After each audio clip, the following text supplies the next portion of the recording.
আমি বুঝতেছি না, একটু বুঝাই কর না। তোরে আমি ভালোবাসি, তুই শুধু একবার কত আমার ভালোবাসোস। তোর আমি আদর দিব, সোহাগ দিব, ভালোবাসা দিব, তোর এই দেহ মন প্রাণ সব দিয়া দিব। আমার যত জায়গা জমি ধন সম্পদ আছে সব তোরে লিখে দিব, সব দিয়া দিব তোর আমি। আর আমারে কি দিবা? তোরে দিব মাজা বরাবর একটা লাথি। আজকে এমন এক নায়কের নাটক সম্পর্কে আপনাদের জানাতে আসলাম যাকে হয়তো 50% মানুষই চিনে না। তবে তাই বলে এই না যে তার নাটকে ভিউই আসে না, বরং তার নাটকে এমন এমন ভিউ দেখা যায় যা নাটকের কিং মুশফিক ফারহানের নাটকও সহজে আসে না। বলেছিলাম জাহের আলবের কথা। প্রিয় সুধী, আশা করি তার নাটকগুলো আপনার নিকট অনেক অনেক আনন্দদায়ক হবে। সুতরাং নাটকগুলো স্ক্রিপ্ট করবেন না। চলুন আজকের নাটক দেখে আসি।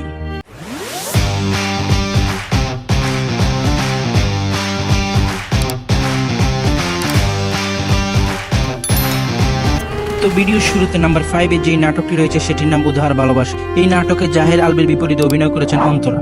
নাটকটি পরিচালনা করেন আব্দুল্লাহ আল ফাহাদ এবং গল্প লিখেছেন শাহজাদা শাহেদ। নাটকটি শিক্ষণীয় কারণ তাতে জাকাত প্রদানের বিষয়টি তুলে ধরা হয়েছে। অন্তরার ফ্যামিলি ধনী হওয়ায় তার বাবা জাকাত আদায়ের লক্ষ্যে গ্রামে যায়। অপরদিকে আলবি একজন কৃষক চরিত্রে অভিনয় করেন। নাটকটি ইগল টিম ইউটিউব চ্যানেলে প্রচারিত হয়, যার বর্তমান ভিউ প্রায় 12 মিলিয়ন। বলুন কি সমস্যা আপনার? ঠিক কালকে আমার আপনার সাথে বিয়ে হওয়ার কথা ছিল, আপনি আমাকে মিথ্যা বললেন কেন? নাম্বার 4 যে নাটকটি রয়েছে সেটির নাম অশিক্ষিত।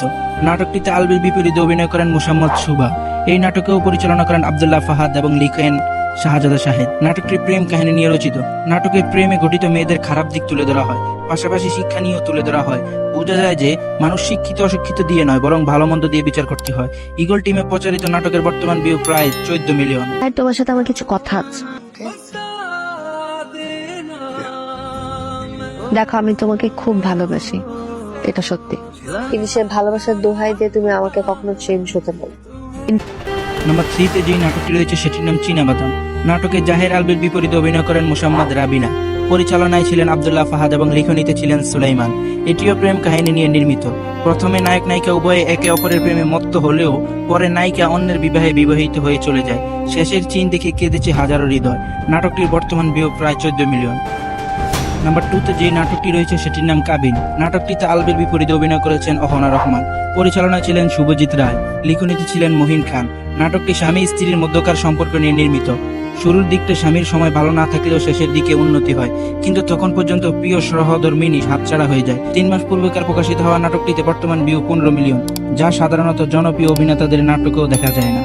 সি সি সি সি সি সি, তোমার লজ্জা করে না?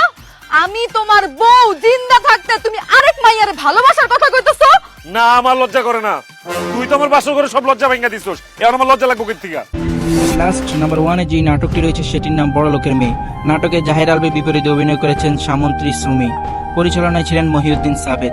লিখনীতে ছিলেন মহিন খান। অহংকারী নারীদের এইভাবে শিক্ষা দেওয়া উচিত, যেভাবে নাটকের গল্পে সাজানো হয়েছে। অসম্ভব সুন্দর একটি দৃশ্য উপহার দেওয়ার জন্য নাটকের কর্মকর্তাদের আমরা শুভেচ্ছা জানাতে পারি, যার বর্তমান ভিউ 18 মিলিয়ন। তোমার যেন আমি দেখেছি মনে হচ্ছে, কেমন চেনা চেনা লাগছে। কোথায় দেখেছি তোমাকে, কোথায়? কত হয়েছে ভাড়া? 250 টাকা। 250 টাকা কেন? আমি 200 টাকা দিয়ে কালকে এসছি। আঙ্কেল কালকে কিভাবে এসেছেন আমি তো জানি না, তবে অ্যাপসে 250 টাকাই দেখাচ্ছে। না না না, তুমি 50 টাকা বেশি যাচ্ছ। আমি কালকে 200 টাকা দিয়ে এসছি। 200 টাকা নেবা? আমি নিব না, আপনি মাগ না যান, আপনাকে আমি ফ্রি চালাইলাম, যান যান, লাগবে না। তুমি 200 টাকা নেবা? নিব না আমি, যান। অতএব বিদায় লগ্নে আপনাদের নিকট একটি লাইক ও সাবস্ক্রাইব নেওয়ার আশা রাখা যায়। অবশ্যই লাইক সাবস্ক্রাইব করে দিবেন।